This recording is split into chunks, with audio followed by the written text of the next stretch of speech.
নম্বর সূর্য অস্ত যাওয়ার সময়, এই তিনটা সময় নামাজ পড়া যায় না।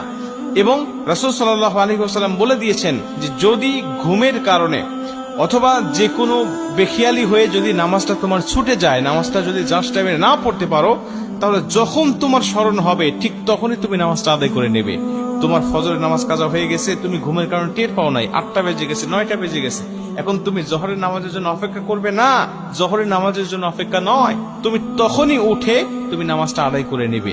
এখন তুমি নামাজটা কিভাবে পড়বে? 2 রাকাত সুন্নত সহ নাকি শুধু ফরজ পড়বে?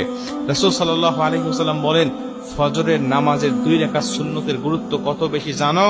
আম্মা জানা আয়েশা বলেন যে সমস্ত দুনিয়া এবং দুনিয়ার মধ্যে যা কিছু আছে সবকিছুর থেকে ফজরের নামাজের 2 রাকাত সুন্নতের দাম আল্লাহ পাকের কাছে অনেক অনেক বেশি।